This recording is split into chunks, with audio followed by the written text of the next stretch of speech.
This is Bill Ryan here from Project Camelot and Project Avalon, and it's 20th of February 2010, and it's my great privilege to be meeting again with Klaus Dona. And in this video presentation, it's going to be an interview of the difference, because I'm going to do very little talking indeed, maybe none at all.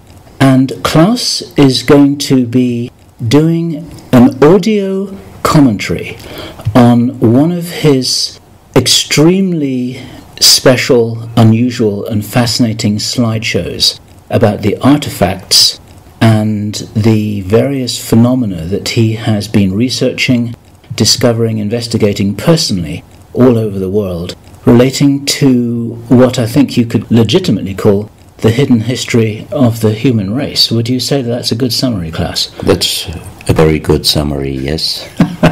So I'm going to step back here, and what follows now, just kick back and enjoy this slide presentation, and Klaus is going to take you through his own journey. You can accompany him on his own journey through his own discoveries. And take it away, Klaus. What are we looking at here? I can see an array of pyramids. What's the significance? The significance is that you can find pyramids all over the world, on each continent, and the question is, when and who did build those pyramids? Why many of those pyramids all over the world are looking very, very similar? Another question is, did there really exist a global civilization? And I think many of our researches are really telling us that once upon a long time a global civilization existed. But how many thousands of years ago, we don't know. Most of the audience of Project Camelot may know about the story of one stone pyramid building found in 1984, 25 meters under the sea level in Japan, on the island of Yonaguni, which is the southeast Japanese island belonging to the Ryukyu island group. And there is still a struggling of some international archaeologists who are saying that these monuments were done by nature. But my friend Professor Masaaki Kimura did several years since then researches not only on this monument, but also he found several others close by.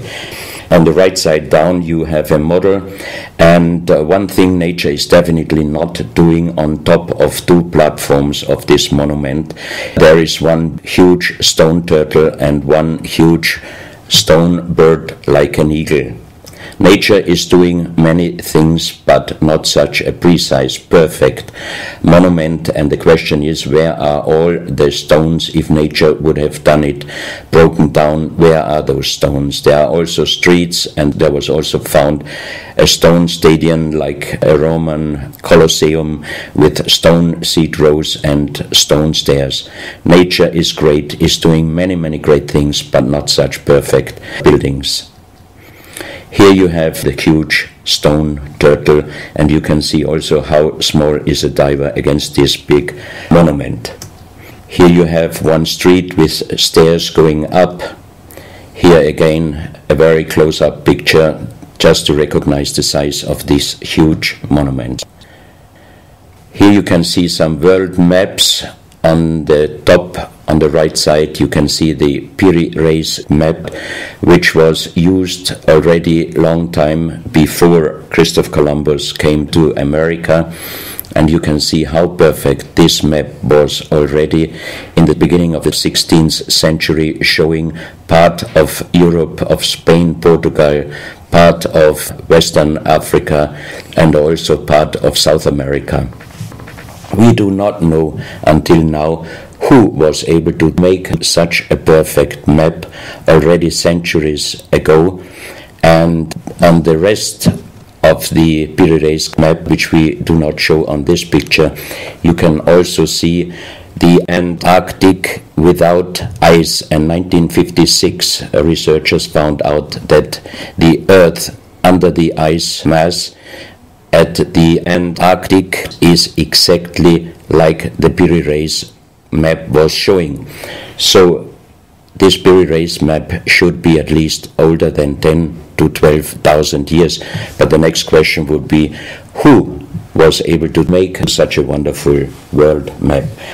On the left side, on top, you see Atlantis, done by Athanasius Walzemüller, and the map is the other way round. He did it the other way round, and you can see the continent between Europe, Africa, and also America. And you can see on the left side down different sides of a huge stone world map. This stone world map was found in 1984 while gold digging in Ecuador in an underground tunnel system with other 350 artifacts which do not really fit any known and existing South American pre-Columbian culture. On this stone map is a natural quartz line, a white one, and this is the front side of the world stone map, and you can see approximately in the Near East, close to Saudi Arabia, you can see an inlay as an eye. And from this eye to the right and to the left is a natural quartz line going on the right side over India, Thailand, and also there is a long island on the right side, which Professor Kimura's research gave him the statement that from the northeast Japanese island until far down after Taiwan, once there existed a huge continent. But then this world map must be older than at least 10 to 12,000 years. And here is the back side, and you can see on the right side coming the quartz line passing in the Atlantic, a continent, Atlantis, which in our days does not exist anymore. Then the white line is crossing part of South America, and here you have a close-up, and you can exactly see the Bay of Guayaquil, an inlay going up to north, and a round inlay showing exactly the place where there were found those artifacts, and there is also the best quality water worldwide existing. One other very interesting artifact found on the same place in Ecuador is the so-called pyramid with the eye. The eye is an inlay. The stone is gray and white, and you have 13 steps, and it looks exactly like the pyramid with a shining eye on the $1 US. If you put this pyramid under black light, the eye is shining very strongly, and it looks really like an eye, but not real like a human eye. Here you have a close-up of the eye, and you can see the colors of the inlay. On the bottom of this pyramid, you have the inlay in little gold plates showing the Orion star constellation, and you have unknown writing. The translation of Professor Kurt Schildmann, who was the president of the German Linguistic Association, and he was perfect in more than 40 languages. He was able to translate this writing. He called it pre-Sanskrit because it is older than the oldest writing, and the translation of these 4 letters you can see here. His translation is "the Son of the Creator comes." As we found the same writing on stones in certain countries like Ecuador, Colombia, Illinois, United States, Clausel, France, Malta in the Mediterranean, Turkmenistan, Australia, and in southern Calabria, Italy, just a few years ago. Always there are stones and ceramics, terracotta with the same writing.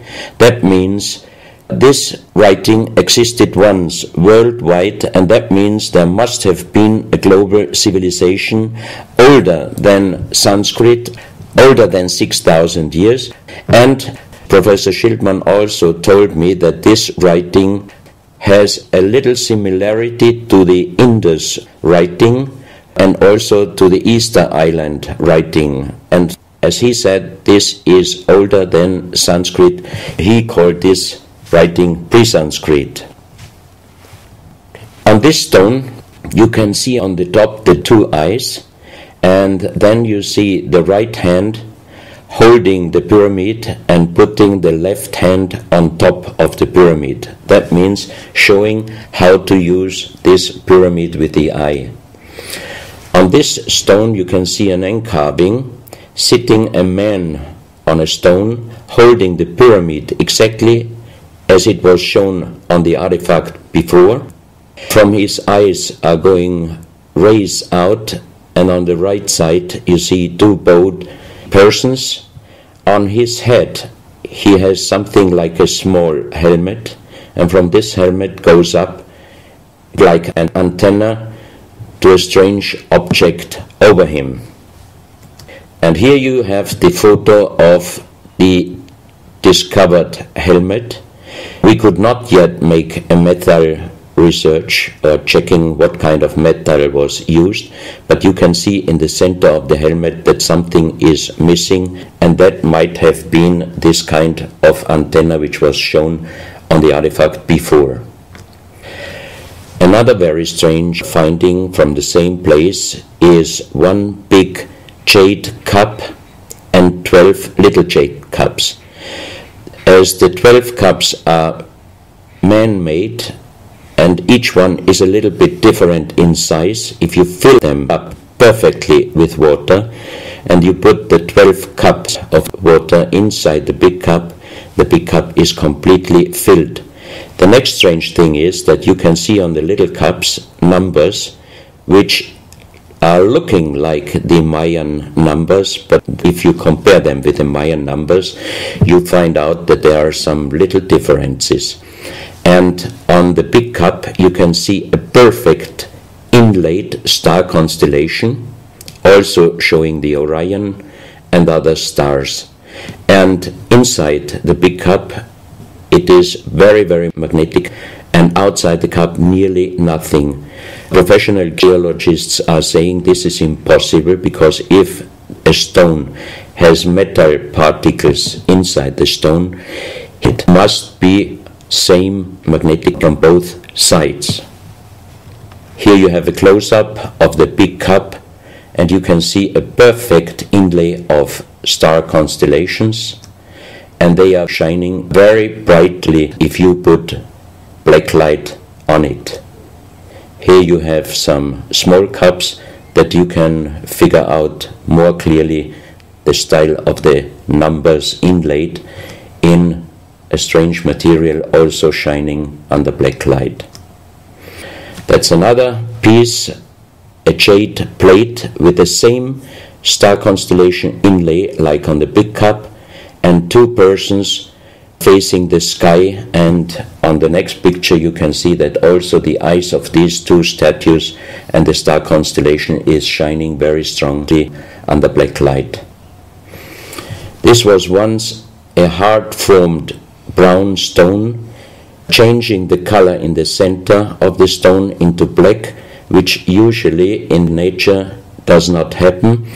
And you can see, if you look very close, you can see a face with closed eyes, with a mouth, the nose, a long beard and long hair. On the left side, the face and also the stone is broken. This is the reverse side of this stone. You can see a spiral and a triangle. The center of the triangle is very magnetic, also shining under black light. Here we have the backside of a cobra.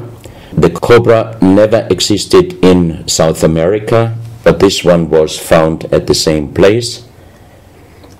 On this side of the cobra head you have 33 lines in lines, so 33 is also a very mystical number since long time.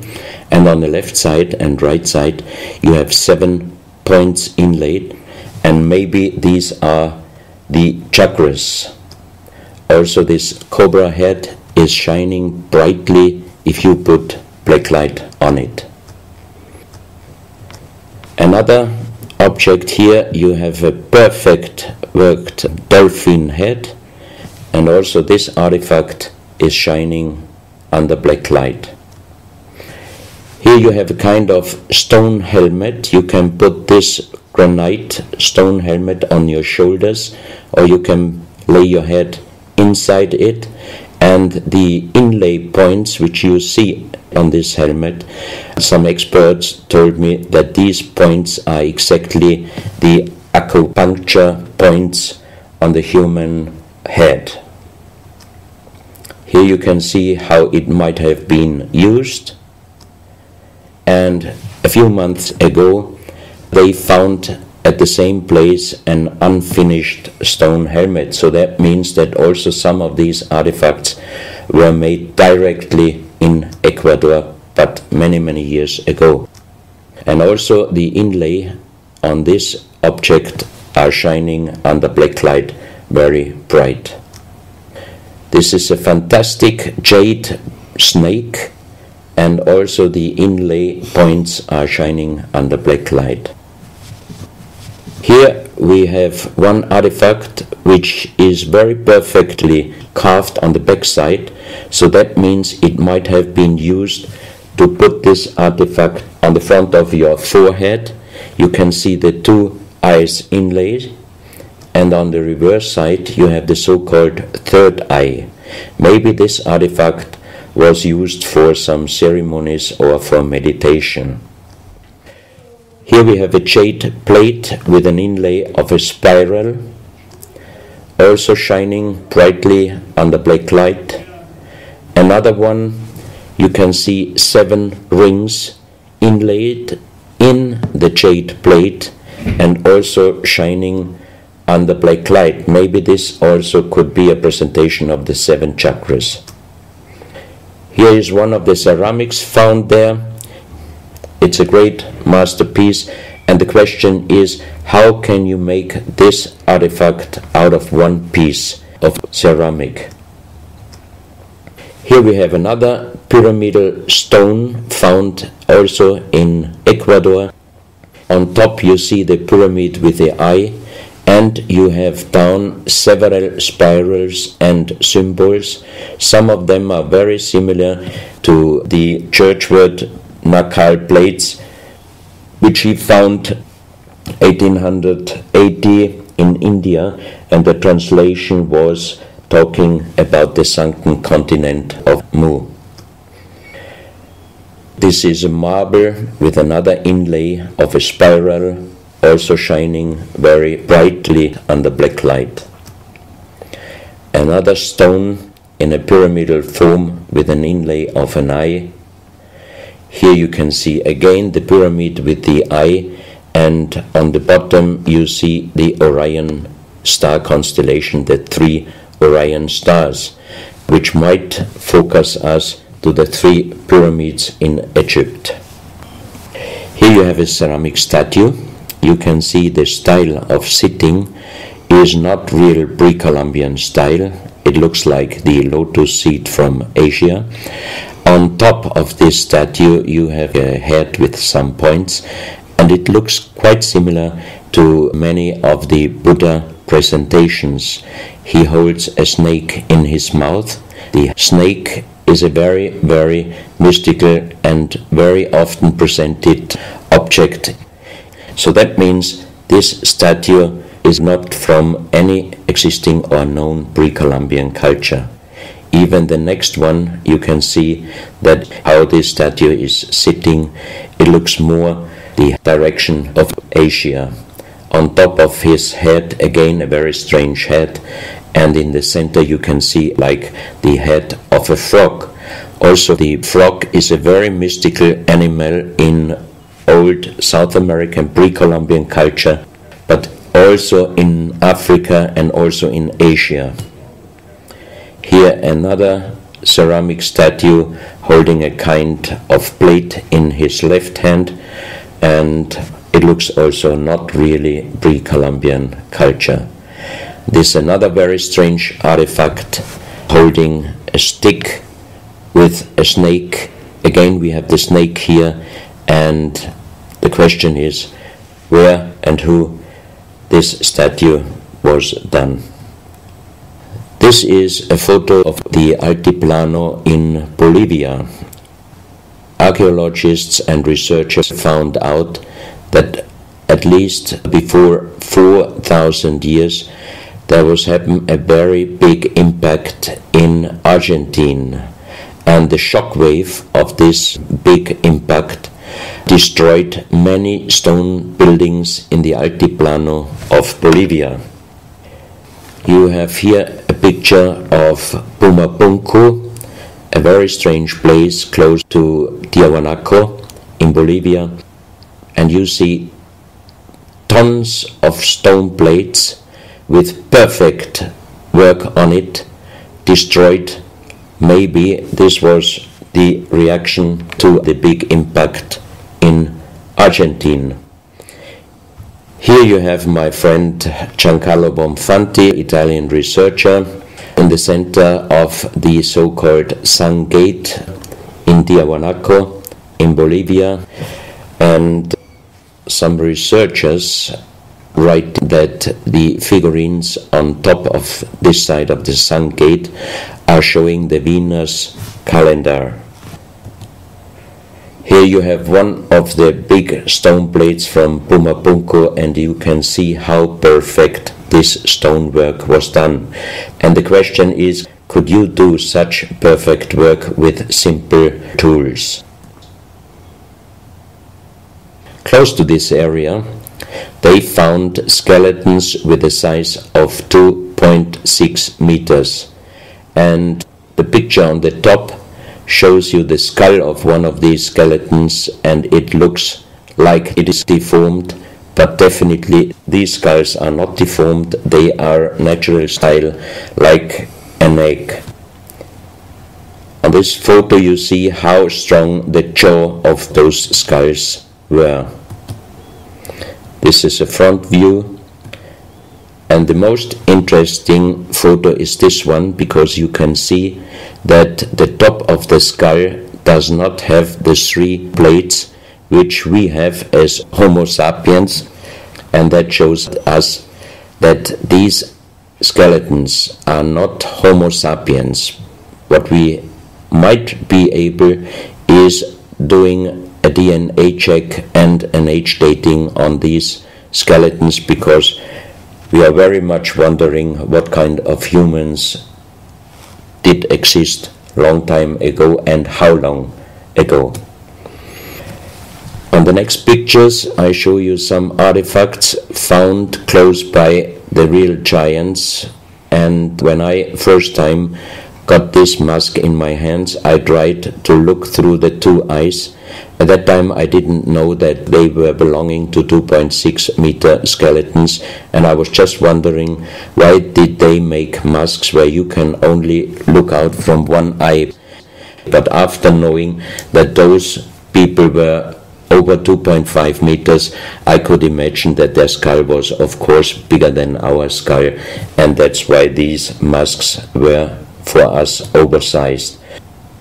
That's another mask from Bolivia, another one with very wonderful encarving, many spirals and many symbols, which we also found in many other cultures.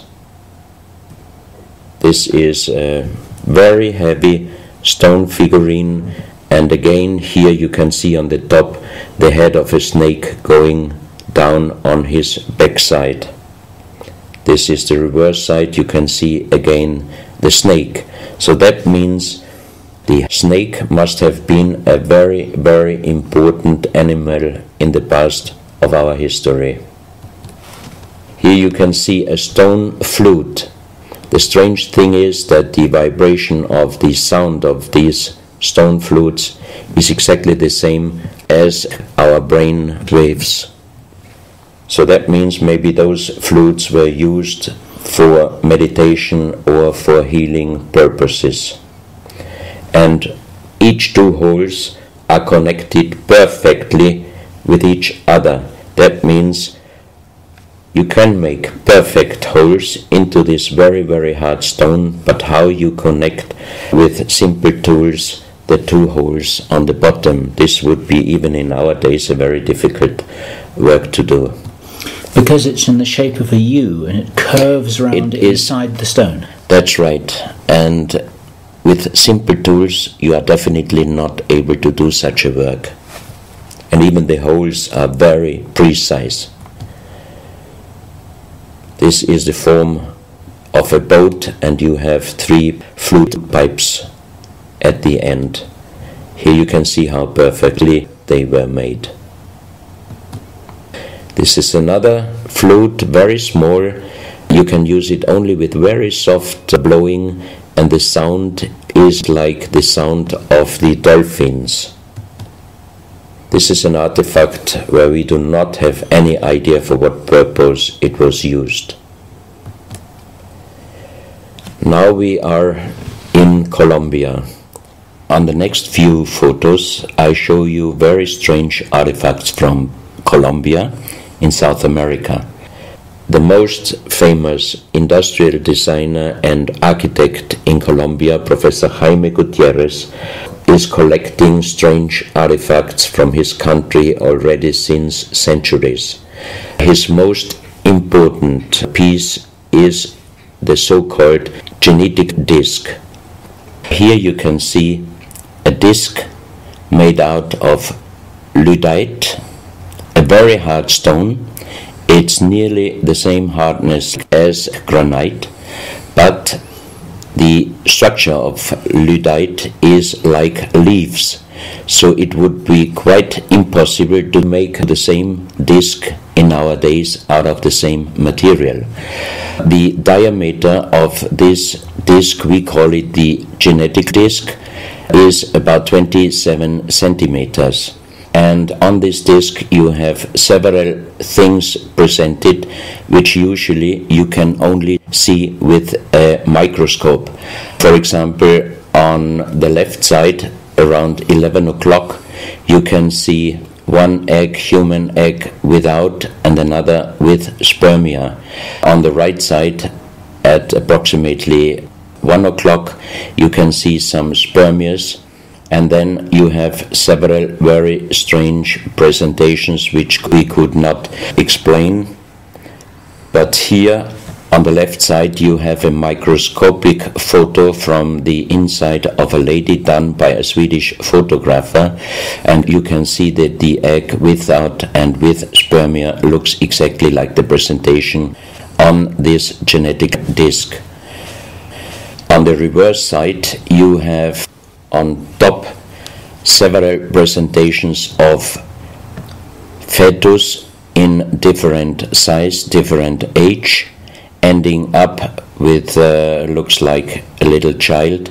You see also at the end of the plate around 6 o'clock female and male, and also on the right side around 9 o'clock you can see the presentation of man, woman and child. But the strange thing is how they present those human-like heads. Here you can see a knife done by the same material, lyddite. On top of the knife, on the handle, you have mother's head. Beyond you have the child's head, and the umbilical cord is going around the neck of the child. So that means this knife would have been used to cut the umbilical cord, saving the child's life. This is a close-up mother, child and umbilical cord. This is an instrument. It might have been used for helping the child coming out, leaving the mother, when there were some complications. And it is also made out of the same material, lyddite. You have here the vagina and the child's head coming out, and on the reverse side you can put only your thumb inside. That means you can only use this instrument with your fingers, meaning you cannot use power. So that means it might be safer helping the child leaving the mother than our instruments we are using in our days, because sometimes the modern instruments, while being used, can damage the child's head. This, we think, is a medical instrument. It is also lyddite, and it's a perfect form. Another one, and these are other ones, they are very much smaller than shown on this photo. And when we did a material check in Vienna, the most expert worldwide checked those pieces. First of all, the material. Each one is done with lyddite, and the form itself, he checked them, and finally he said, I cannot tell you how they were done, who did they make, but the only thing I can definitely tell you, from the same material in our days, we cannot make the same instruments. So how old they are, we do not know, but as they were found in Colombia, and they do not fit any existing pre-Columbian culture, we must consider that those artifacts are at least older than 6,000 years. But we cannot explain what kind of technology they did use to be able to make such instruments and such tools made with lyddite. You can see each piece fits exactly every kind of hand, never mind how big the size of the hand was. Each instrument, each tool fits exactly each hand which was using those instruments. This face looks a little bit like the Maui, the big stone statues from Easter Island. Here you have a close-up. This, in joking, I call it the dentist chair. Perfectly done, but again, same material, lyddite.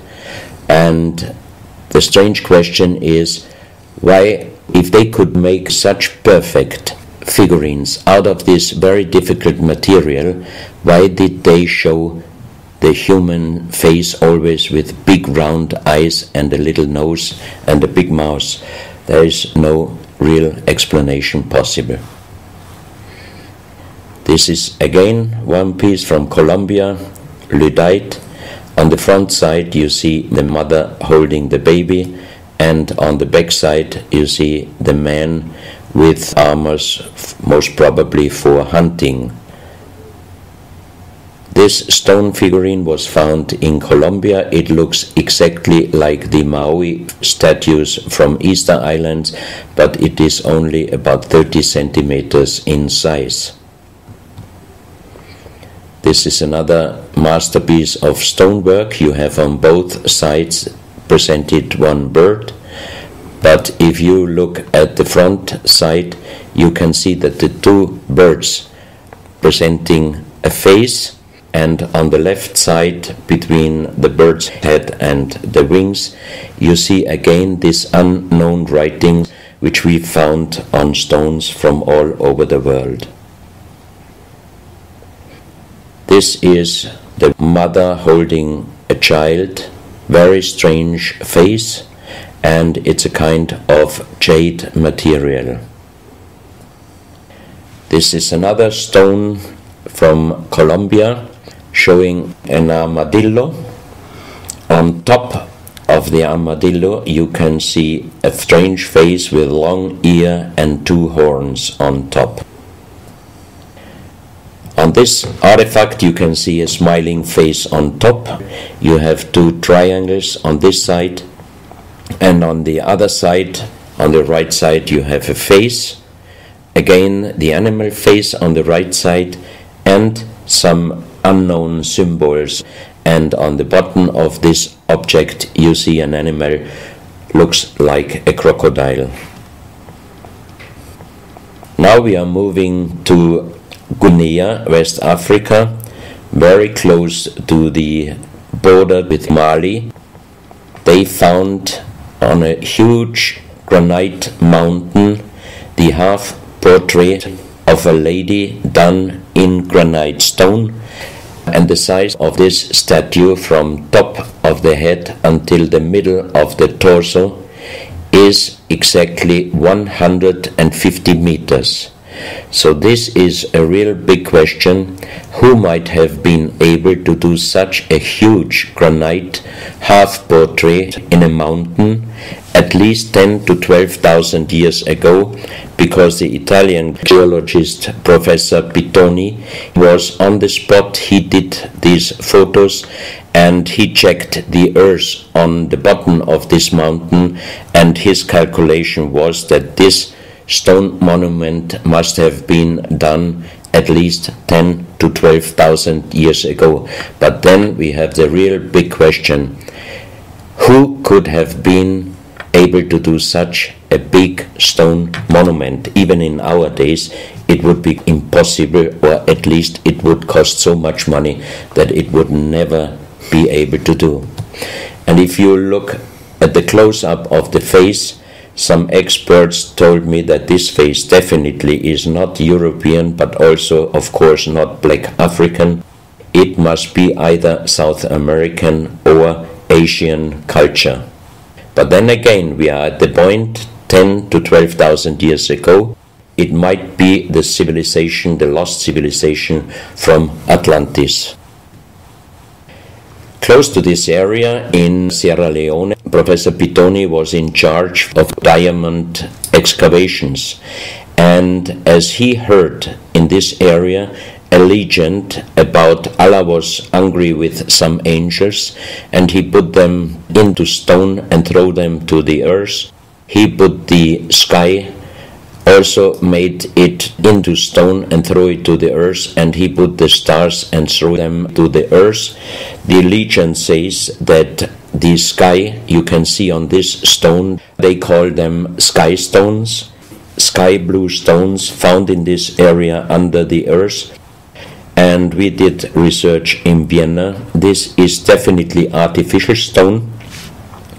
It's not a natural stone, and all the material could be found, but the only thing they could not inform us is what kind of color did they use to get this real sky blue color. The stone figurines found from 20 meters down to even 50 meters. Professor Pittoni always took some organic material from the finding place, and the age dating of those stone artifacts are from 2,500 years up to the oldest one, 17,000 years. Here you have a granite stone, so-called nomoli, stone nomoli, with very nice encarving. Here you have a man sitting on an elephant. As there are also the legends of giants all over Africa, you know how big is an elephant. It's a wonderful stonework. It's very hard and very heavy. There are also some artifacts showing half human or human with the head of a reptile, holding a kind of pot in their hand, and they could put something inside this pot, and also on top of several nomolis there is a hole for putting something inside, and most probably they were used for ceremonies. Here you have a kind of animal. It looks like a dinosaur, and when Professor Pittoni found this statue, it was making a strange noise. So he opened the statue, and they found inside the small black ball you can see on the bottom of the statue, and this was iron material. When we did the research on this artifact, and especially on this metal ball, next morning the professor called me and told me that somebody must have done a bad joke to me. I asked why. Because the result of the research was this metal material is chrome steel, and chrome steel was found first time at the beginning of the 20th century in Austria. That means it was impossible inside a statue with the age of approximately 17,000 years. But when I called immediately Professor Pittoni, he was laughing and he said, I'm a geologist. If a statue is making a strange sound, I do not open it just right away, but I did several X-rays, and you can see here on the right picture one of the X-ray photos, and you see that inside the closed statue already the round ball, the chrome steel ball, was existing. On this X-ray photo you can see exactly, and also Professor Pittoni saw that this statue in former days already was opened but perfectly closed again, and he called a specialist who opened it exactly concerning this photo, the small stone ball which was closing the hole inside, and you can see that the metal ball was already existing. Some of you might have watched several pictures, photos on the internet of giant skeletons found in desert, in India, in China and other places. Most of those photos were competition photos to present Photoshop. Perfectly done. I also was quite impressed when I received first time one of those photos, but these photos I'm showing you now, they are definitely not coming out from a Photoshop competition. These photos are real skulls and skeletons. This skull was found in a tunnel system underground in Colombia. The skull is dated up to 11,000 years. The skull is bigger than normal skull, and the front teeth of the jaw are lined up in a different way than our teeth. Something that occurs to me here is that there's a very strong, pronounced jaw. It's a very prominent jawline, very prominent chin. And here you see a photograph that was shown to us by a Project Camelot insider. Now, this isn't a real photograph. This is a scene from the old Arnold Schwarzenegger movie Conan the Barbarian. And what you're seeing here is a special effect on the actor James Earl Jones. The critical thing here is the shape of the jawline. Our witness, who had spent time with the Anunnaki in real time, in the present day, said that one of the things that characterizes them, besides their size, which he says was 8 or 9 feet tall, he said they're very large and they're very strong and they look larger than that, but that's round about their height, which matches exactly the 2.6 meters that Klaus has been talking about. He said it's a very prominent, strong jawline, and this is what strikes me about these skeletons, these skulls here that we're looking at right now. Didn't know. No, you need to know this. Back to class. So once again, here you have a very old photo done in a museum in La Valletta in Malta, and it shows several long skulls, and the explanation is deformed skulls, but they are very long, going to the back. This is one of several very, very strange skulls. They are presented in a small museum in Ica, in Peru. Ica is located close to the famous Nazca lines, and the museum is called Museo Maria Reiche, the German lady who was researching her whole life about the Nazca lines. And in this museum you can see the most strange skulls I ever saw, all found in this area close to the Nazca lines. So the question is, what kind of humans were living there, and how did they get those skull forms? And especially this one, definitely several doctors and experts told me it would not be possible to create such a kind of deformation, because through deformation you do not get the double bone material on the skull, and on this skull even you have particles of the skin and hairs. And I think it would not be difficult to do a age dating and especially a DNA analysis of this skull. On this picture I show you some legendary skeleton forms of giants. In the year of 1964, in the south of Ecuador, in the province Loja, there broke down a part of a mountain platform, and Father Carlos Vaca, who was working as a priest in hospitals, he was called to this place and he found the broken bones of a giant. Good.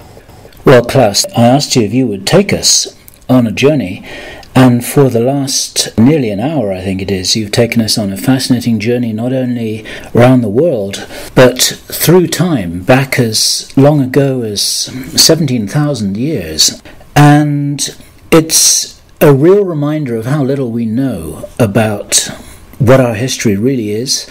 These are important pieces of an important puzzle, and you're doing an enormous amount to raise people's awareness of what it is that we're not shown in many museums, what it is that we don't read in anthropological textbooks, and what it is that many university professors still refuse to recognize. And thank you so much for your part in helping to raise our own understanding of our history on planet Earth. Klaus, thank you.